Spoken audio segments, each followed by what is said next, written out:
यहाँ बेकार काम चोरों को राजप्रसाद में रखा गया है। बार बार कहा है इन्हें निकाल फेंको, निकाल फेंको। मेरी एक भी बात ये नहीं सुनते, एक काम भी सही से नहीं कर पाते ये। क्षमा करें राजकुमारी, मुझे माफ कर दीजिए, मुझसे गलती हुई है। मैं अब कभी ऐसा काम नहीं करूंगी, मुझे छोड़ दीजिए। छोड़ देंगे मतलब? अगर तुम्हें छोड़ दिया तो तुम और भी गलतियां करोगी। तुम्हें मैं किसी कीमत पर नहीं छोड़ूंगी। मत मारो राजकुमारी, क्षमा कर दीजिए। मैं आपके चरणों में गिर रही हूँ राजकुमारी।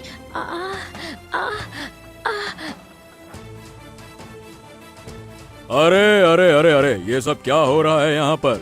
इस तरह से दासियों पर अत्याचार क्यों कर रही हो? अत्याचार कर रही हूँ मतलब? मैं उन्हें उनके किए की सजा दे रही हूँ। अगर उन्हें सजा नहीं दी जाएगी तो ये भविष्य में भी ऐसे ही काम करती रहेंगी। ऐसा करना बिल्कुल भी ठीक नहीं है राजकुमारी। हमने तुम्हें बार बार कहा है छोड़ दो, छोड़ दो। अभी भी हम कह रहे हैं छोड़ दो। मैं छोड़ूंगी नहीं। तुम्हारी वजह से इन्हें ये लत लगी है। मैं जो कहती हूँ वो कुछ नहीं सुनती, सब कुछ उल्टा पुल्टा कर देते हैं। ओ ठीक है ठीक है, मैं दूसरी दासी लाने का इंतजाम कर रहा हूँ। अब इस दासी को छोड़ दो। तुम तो अच्छी तरह जानते हो मैं ये सब सहन नहीं कर सकती। आज के भीतर मुझे नई दासी चाहिए। इन सारी दासियों को मैं अब प्रासाद में नहीं देखना चाहती। ये मेरे सामने फिर कभी ना आए। चलो बस बहुत हो गया। आप राजकुमारी हैं राजकुमारी। हाँ ठीक है, हम वैसा ही करेंगे। दासी चलो अब तुम जाओ यहाँ से। हाँ हाँ बस रो नहीं, चलो चलो जाओ यहाँ से। राजा देवेंद्र की एकमात्र बेटी अंजलि, जितना उसको रूप सौंदर्य का घमंड, उतना ही वो लोगों के साथ बुरा व्यवहार भी करती। माँ के मर जाने के कारण राजा देवेंद्र अपनी बेटी को कुछ भी कह नहीं पाते, पर अंजलि के ऐसे रवैये से राजा देवेंद्र हमेशा दुख प्रकट करते रहते। हाँ, समझ नहीं आता कि मैं करूं तो करूं क्या मंत्री जी। दिन ब दिन लड़की इतनी बिगड़ रही है, मैं सही बताऊं तो शब्दों में बयां नहीं कर सकता। दासी से लेकर प्रसाद के यानी कि महल के अन्य सभी लोगों के साथ बुरा सलूक करती है वो, और मेरे साथ भी गलत बर्ताव करती है। समझ नहीं आता कि हमने राजकुमारी को पैदा किया है या फिर किसी और को। महाराज, राजकुमारी को आपको किसी न किसी तरह से समझाना होगा। आप समझाएंगे तो शायद राजकुमारी समझ जाएंगी, वरना राजकुमारी किसी और की कोई बात नहीं सुनने वाली। आखिर है तो वो राजकुमारी। हाँ, अगर मैं समझाकर ही राजकुमारी को समझा पाता तो मैं पहले ही समझा देता। राजकुमारी मेरी कोई भी बात नहीं सुनना चाहती तो मैं समझाऊं तो समझाऊं कैसे? वो सबके साथ बुराई करती हुई चल रही हैं, गरीबों को इंसान नहीं मानती, दिन प्रतिदिन पाप में डूबती जा रही हैं। तो अब इसमें मैं क्या करूं महाराज? राजकुमारी को संभालना इतना आसान तो है नहीं, फिर भी आप समझाने का प्रयत्न जारी रखिए। मैं खुद समझाते समझाते थक चुका हूँ मंत्री। माँ के मर जाने के कारण मैं इसे कुछ बोल भी नहीं पाता। महारानी थी तो ठीक था, अब महारानी नहीं है तो बोलने में झिझक होती है। लगता है बिन माँ की है तो क्या बोलूं।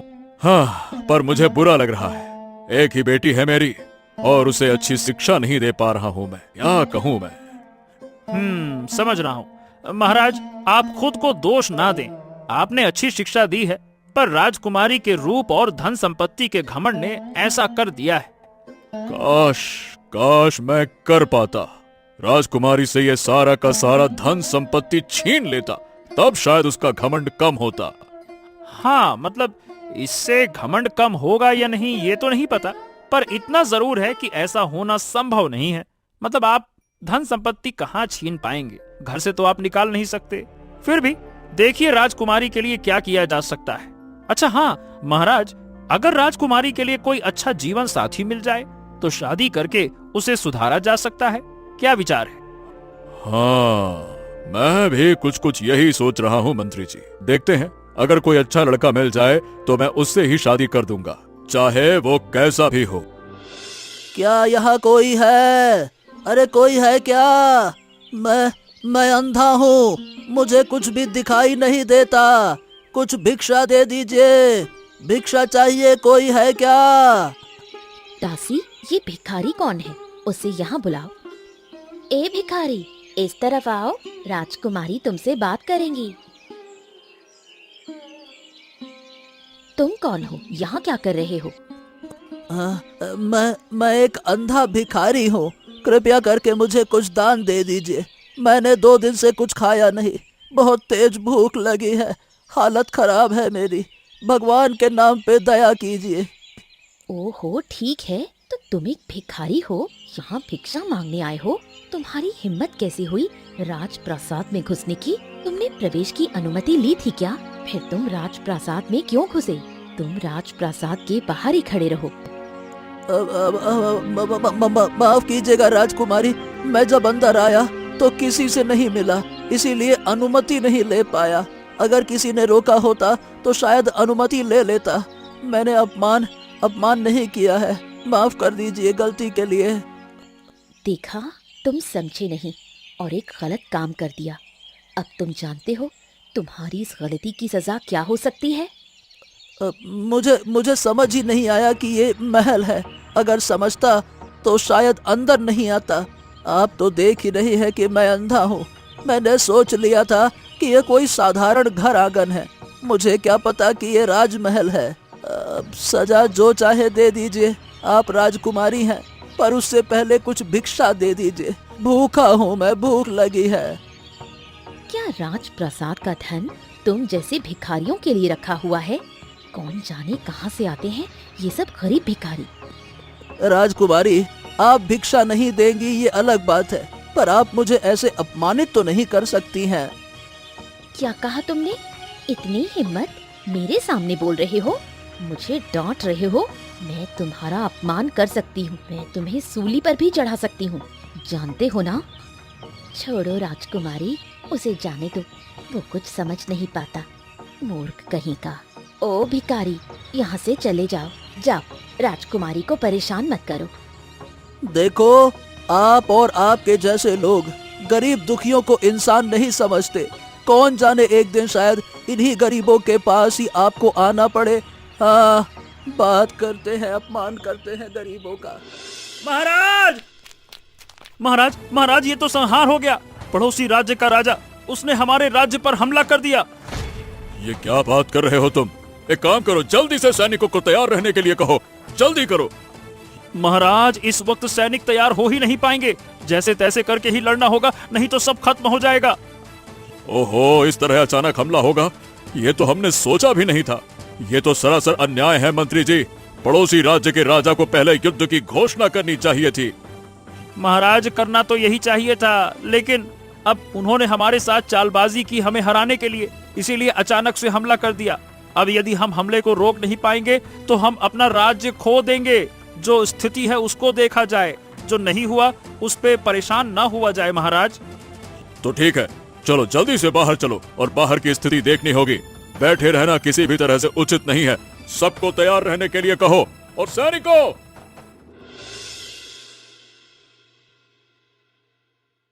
महाराज, अब तैयारी करने से कुछ नहीं होगा। सबको आत्मरक्षा करने के लिए कहिए।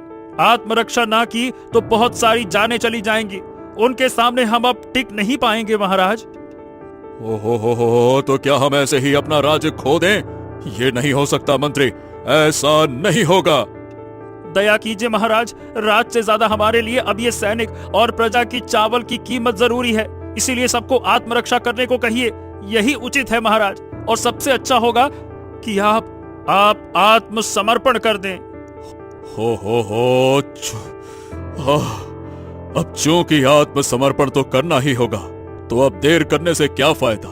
तुम सबको कहो कि हम राजा देवेंद्र स्वयं आत्मसमर्पण करना चाहते हैं। जल्दी करो। आखिरकार प्रजाजनों की जान बचाने के लिए राजा देवेंद्र आत्मसमर्पण कर देते हैं। राजा धर्मेंद्र, देवेंद्र और उनके पूरे परिवार को राज्य से निर्वासित कर दिया जाता है। हाँ, तो महाराज देवेंद्र, क्या हालत है आपकी? याद है ना, उस दिन आपकी बेटी ने हमें नीचा दिखाया था। हमें तो मजा नहीं आया। अब एक काम करिए, आप अपनी बेटी को बुलाइए देखूंगा कि तुम्हारी बेटी का अहंकार अब कहाँ है। बुलाओ अपनी बेटी को। मैं समझ रहा हूँ महाराज धर्मेंद्र कि यह सब कुछ हमारी बेटी के अहंकार की वजह से हुआ है। आपने अपनी बेटी को अच्छा संस्कार नहीं दिया, इसीलिए आज ये दिन तुम्हें देखना पड़ रहा है। सच में मैंने तुमको चालाकी से हराने के लिए ये अचानक हमला किया। आशा है कि तुम्हारी बेटी अब अपनी जगह समझ पाएगी। बुलाओ उसे। आपने ये काम अच्छा नहीं किया। इसका क्या परिणाम हो सकता है, आपने एक बार सोचा भी नहीं? तो इसका परिणाम तुम लोग मुझे कैसे दिखाओगे, बताओ? तुम्हारा राज्य, तुम्हारी राजसी सत्ता अब कुछ नहीं रहा। यहाँ तक कि तुम्हारे पास खाने के लिए चावल भी नहीं है और तुम मुझे धमकी दे रही हो। अरे चुप हो जा राजकुमारी, अब तू राजकुमारी नहीं रही और इस तरह से मत बोलो, समझी? अपने पिता की बात को सुनो राजकुमारी अंजलि। और वैसे भी अब तुम राजकुमारी नहीं रही और मैं तुम्हारे पिता को महाराज कहकर संबोधित नहीं कर सकता। ओ देवेंद्र बाबू, तुम्हारे भले के लिए अच्छा होगा कि तुम अपनी बेटी को लेकर इस राज्य से चले जाओ। अगर मैं तुम्हें इस राज्य में फिर कभी देखूंगा तो तुम्हारे लिए परिणाम अच्छा नहीं होगा। ये तुम्हारे लिए एक राजा होने के नाते हमारी तरफ से सम्मान है कि हम तुम्हें जीवित छोड़ रहे हैं। जाओ, निकल जाओ यहाँ से। ठीक है, हम आपके लिए बहुत आभारी हैं। धन्यवाद। हम अभी निकल रहे हैं। चलो बेटा। पर पिताजी, हम कहाँ जाएंगे, कहाँ जाकर रहें? ये तो हमारा राजप्रासाद है। किसी ने आकर हमें निकाल दिया और हम चले जाएं, ऐसा तो हो ही नहीं सकता। अरे बिल्कुल होगा। अब इस राज्य के नए राजा महाराज धर्मेंद्र हैं। उनकी बात के बाहर हम कुछ नहीं कर पाएंगे। चलो यहाँ से, चलो।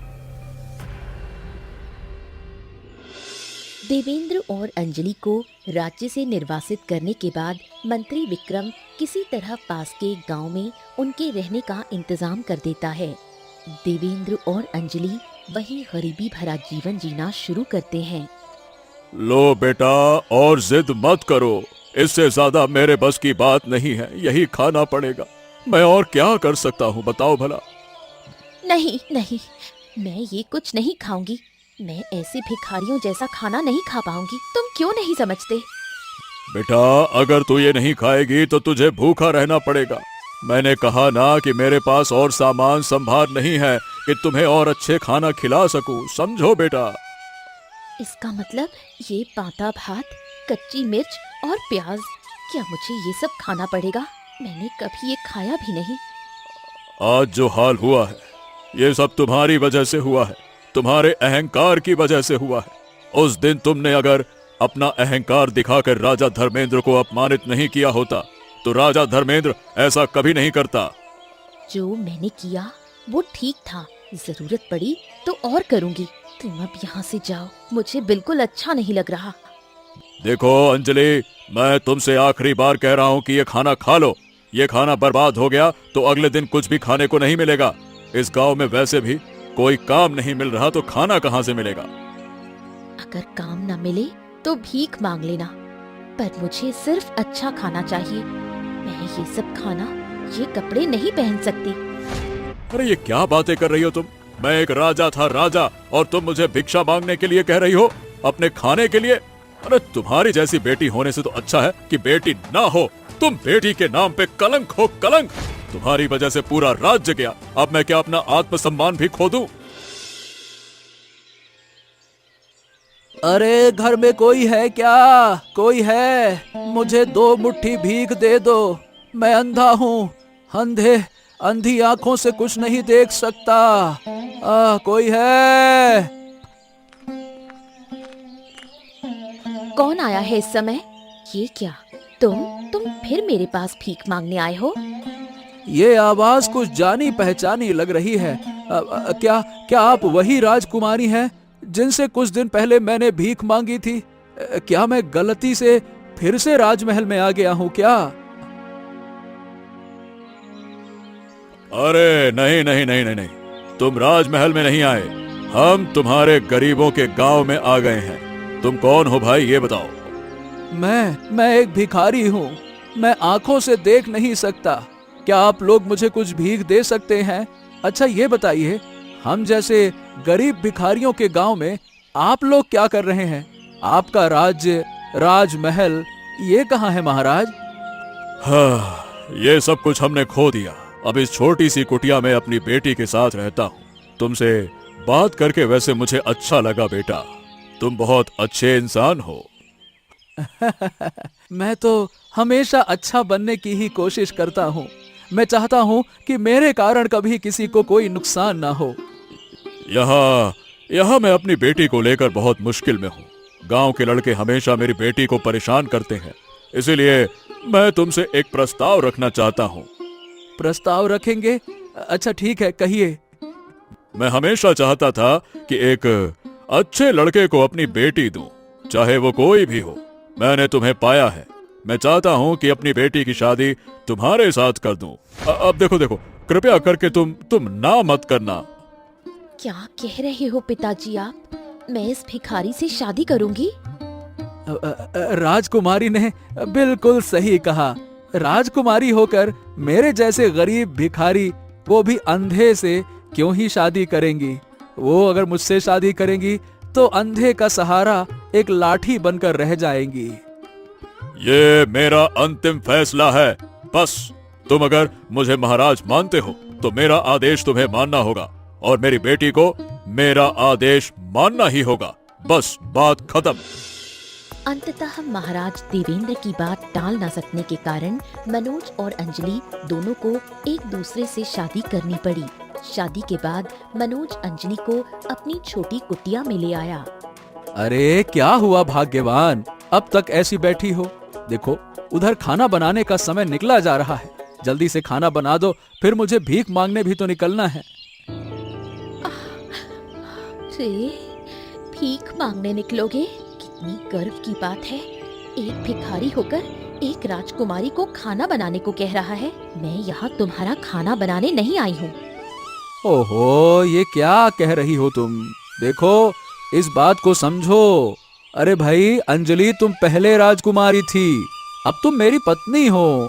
मैं जो कहूँगा वही तुम्हें सुनना होगा। पत्नी धर्म यही कहता है। मैं नहीं सुनूंगी। और ये मुझे तुम कहकर मत पुकारो। मैं राजकुमारी हूँ, मुझे सम्मान देना सीखो। अरे भाई एक ही बात मैं तुम्हें कितनी बार समझाऊं? तुम्हारा राज्य, तुम्हारा राजमहल अब कुछ नहीं रहा है, इसीलिए अब तुम राजकुमारी नहीं हो, तुम मेरी पत्नी हो। पत्नी, मैं अपनी पत्नी से हर तरह की बात कर सकता हूँ, समझो। सब मेरे भाग्य का लिखा है, वरना ऐसे भाग्य के साथ क्यों पैदा हुई मैं? इस भिखारी के घर आकर मुझे हाथ जलाकर खाना बनाना पड़ेगा। सब मेरे पापों का फल है। मैंने जो पाप किए थे उनकी सजा अब एक एक कर भुगत रही हूँ। कब इस जीवन से निकलूंगी कौन जानता है।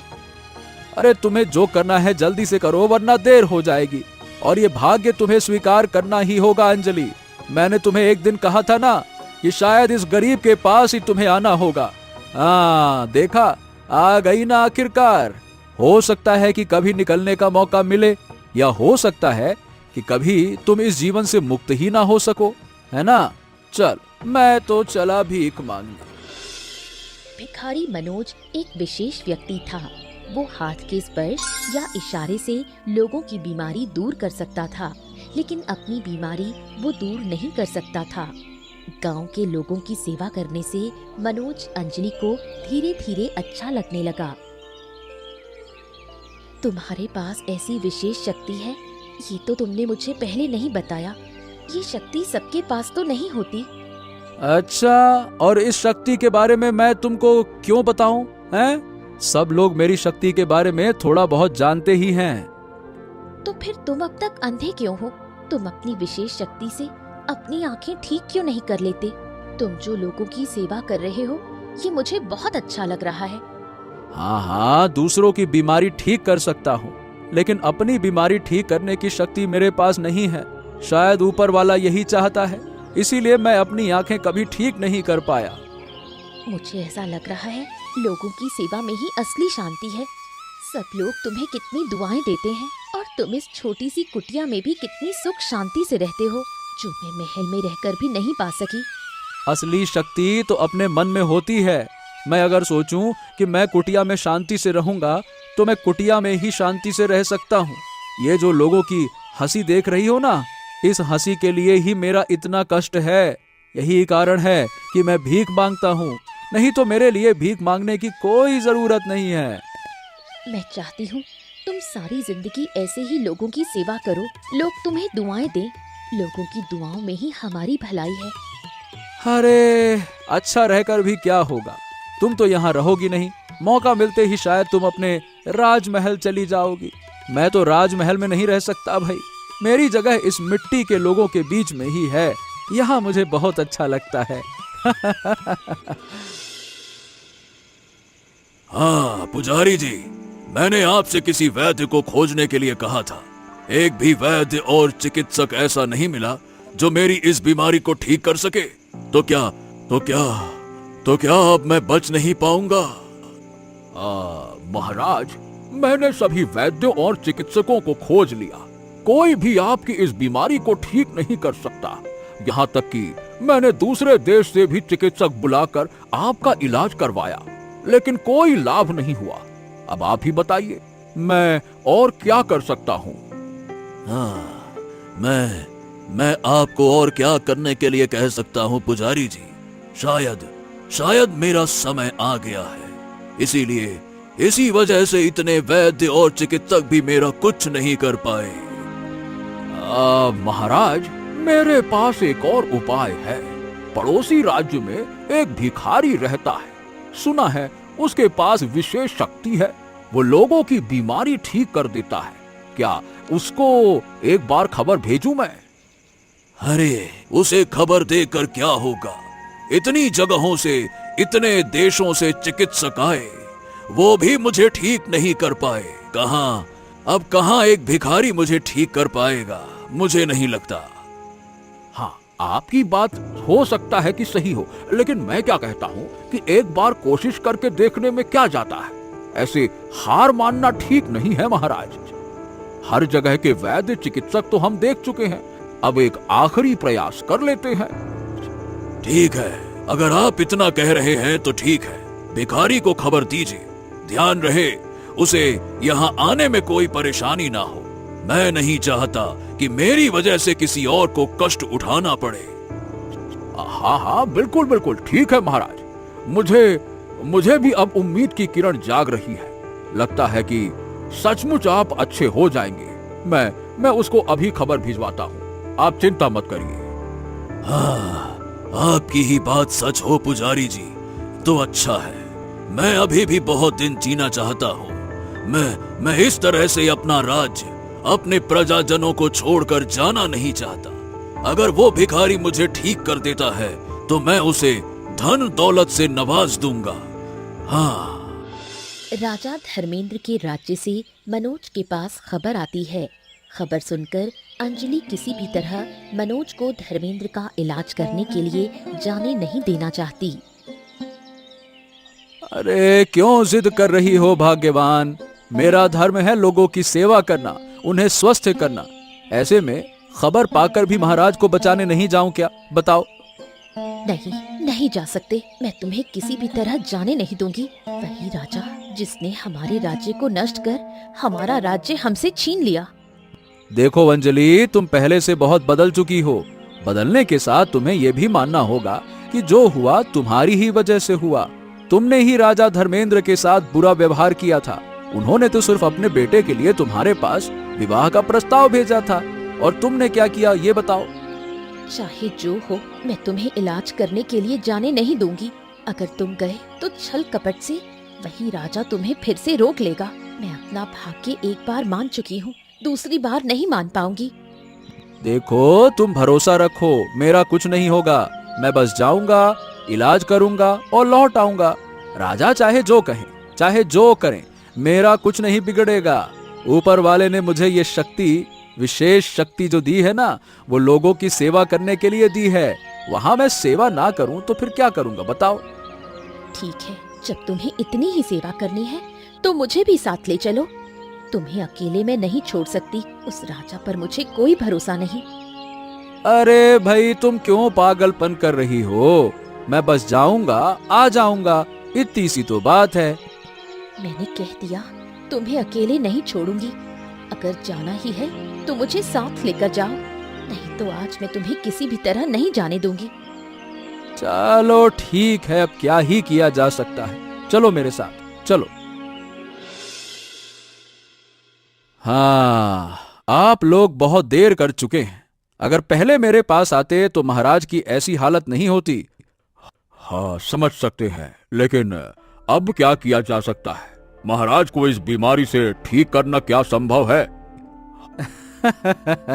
दुनिया में कुछ भी असंभव नहीं होता सिवाय मौत के। अगर महाराज के लिए मृत्यु निकट है तो मैं उसे किसी भी तरह से रोक नहीं सकता, लेकिन हाँ, मैं महाराज को इस बीमारी से मुक्त कर सकता हूँ। हाँ हाँ, तो कीजिए ना, हमें बस महाराज वापस चाहिए, बस।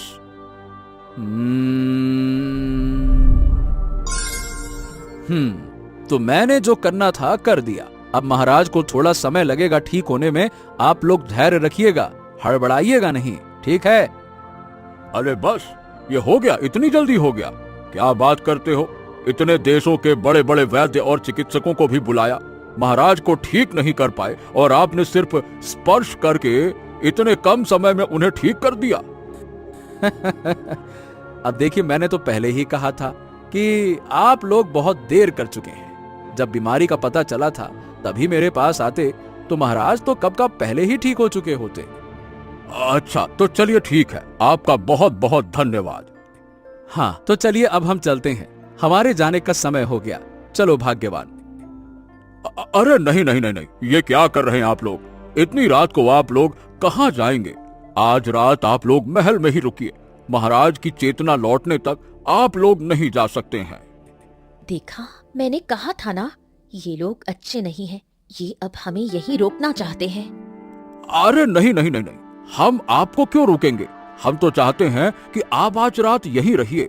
महाराज के होश में आने के बाद वो आपसे बात करेंगे, और अगर फिर कुछ हो गया तो इसीलिए बस महाराज के स्वस्थ होने तक आप लोग यहीं पे रहें। आपको किसी भी तरह की कोई परेशानी नहीं होगी, चिंता मत कीजिएगा। हाँ ठीक है, ठीक है। एक रोगी को पूरी तरह स्वस्थ करना मेरा दायित्व है। महाराज के स्वस्थ होने तक मैं यहीं रहूंगा। कृपया करके हमें हमारा कक्ष दिखा दीजिए। मनोज की चिकित्सा से राजा धर्मेंद्र बहुत जल्दी स्वस्थ हो गए। स्वस्थ होकर अपने सभी कर्मों पर लज्जित होकर उन्हें पछतावा होने लगा। हाँ, मैं आपको धन्यवाद कैसे दूं समझ नहीं पा रहा हूँ। आपने मुझे नया जीवन दिया। मैं देखिए, पहले मैं बोल भी नहीं पा रहा था, अब तो मैं पूरी तरह से ताकतवर हो चुका हूँ। ठीक हो गया हूँ मैं, बढ़िया। छी छी छी महाराज, आप मुझे आप कहकर क्यों बोल रहे हैं? मैं तो एक साधारण भिखारी हूँ और आप हैं महाराजा।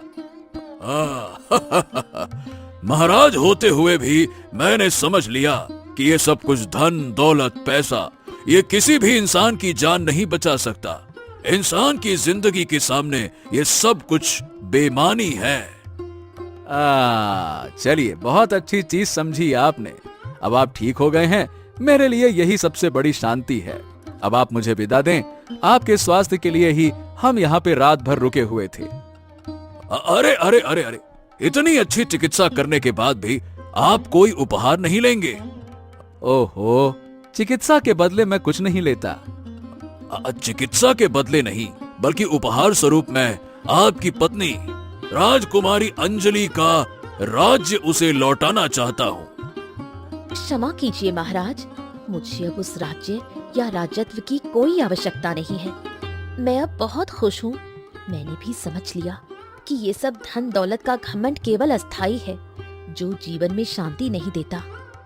अच्छा अच्छा, आप अपनी गलती को समझ पाई, ये बहुत बड़ी बात है। इसी कारण हम प्रसन्न होकर आपका राज्य आपको लौटाना चाहते हैं। कृपया ना मत कीजिएगा। ठीक है, ठीक है। अब आप इतना कह रहे हैं तो हम राजी हैं। आपका बहुत बहुत धन्यवाद।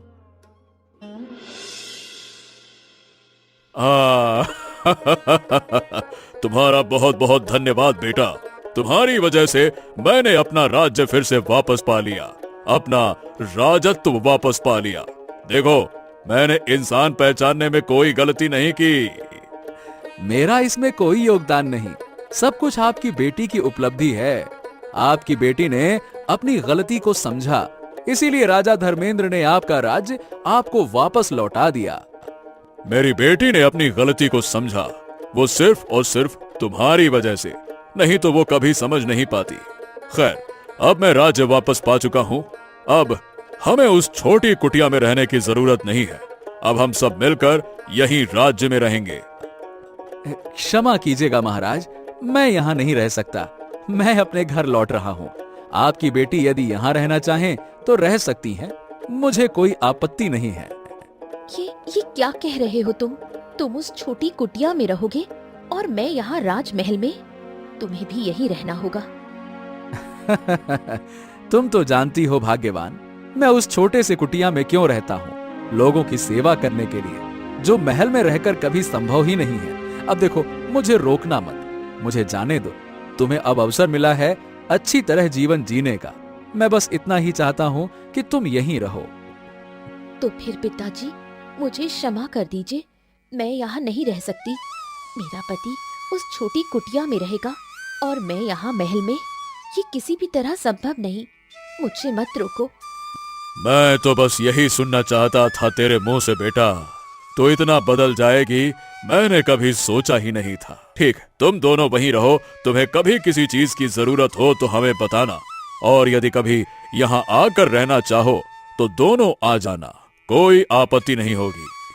ठीक है पिताजी, आप अपने राज्य और प्रजा के साथ सुख से रहिए। हमें आशीर्वाद दीजिए। अंततः अंजलि अपनी गलती समझकर घमंड से बाहर निकलकर मनोज के साथ सुख शांति से रहने लगी। अब उसने कभी भी गरीबों को तिरस्कार की दृष्टि से नहीं देखा।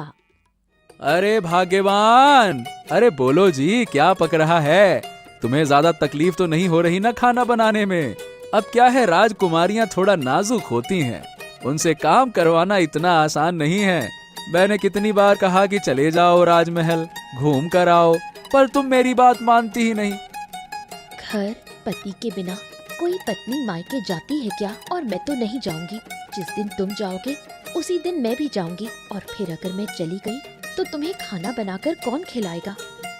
जो राजकुमारी खाने में जरा सी नापसंदगी पर दासियों पर अत्याचार करती थी, वही राजकुमारी आज खुद हाथ जलाकर खाना बना रही है और मुझे खिला रही है। कितना अजीब है ना? अजीब तो है ही। पहले उस खाने में मुझे उतनी शांति नहीं मिलती थी जितनी शांति आज इस जलते हाथों से बने खाने में मिल रही है। तुमने सच में मुझे बदल दिया है। पहले लोग मुझे घृणा की नजरों से देखते थे, अब वो मुझे प्यार करते हैं, आशीर्वाद देते हैं। यही मेरी सबसे बड़ी उपलब्धि है। आखिरकार मैं अपने पाप से मुक्त हो गई। देखो अंजलि, मैं चाहता हूँ कि सब तुम्हें प्यार करें। तुम बहुत अच्छी हो, बस तुम्हारे मन में इतने दिन से घमंड ने घर कर लिया था, जो अब चला गया। अब कभी तुम्हारे मन में अहंकार घर नहीं कर पाएगा। ऐसे मजेदार किस्से देखने के लिए हमारे चैनल को सब्सक्राइब करना मत भूलिए। अच्छा बताइए दोस्तों, इस कहानी में राजकुमारी की शादी किससे हुई थी